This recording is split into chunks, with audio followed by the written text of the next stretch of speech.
Okay, this is like my third time filming this, so this is gonna be really rushed. I apologize. Um, I would advertise this movie. It's not like coming of age, it's kind of like a find yourself, like, we're rooting for the underdog type movie, even though, I mean, she's the main character.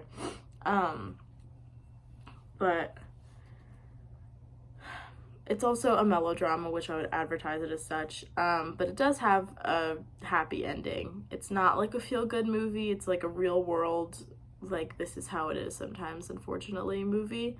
So I guess I'd kind of market it as such. As far as the entertainment value, I was really entertained watching it. I really liked it. I really liked the contrast in the colors. A lot of it was like, dim and dull, like normal life. But then when these like milestones or like these extravagant scenes were happening, like it was bright and like beautiful colors. And I think that also is kind of like a play on her being an artist. Color and, beauty is what she does and what she makes. So I think that was kind of a play on that. I also watched it with subtitles. So I watched it like in Japanese, and I'm not a native Japanese speaker, obviously.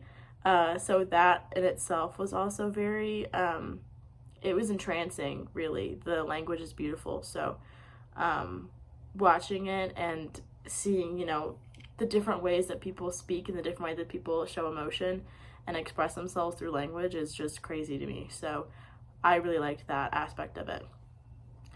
One of the social values, I guess, was talking about, people with disabilities and the fact that people oftentimes put them in a box and often believe that they can't be like everybody else, which is just not true.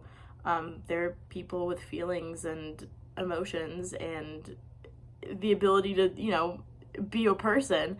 So it's really disheartening that it does happen. But she overcame all of her challenges, even though that they were really difficult ones. And the last thing, the film is unique to me because the main character had a disability, and that was a prominent part of her life. It wasn't necessarily like a hindrance, and it wasn't anything negative at all. It just showed real world examples of like what could possibly, what does go on in the life of a person with cerebral palsy. But that doesn't mean that it's a bad thing.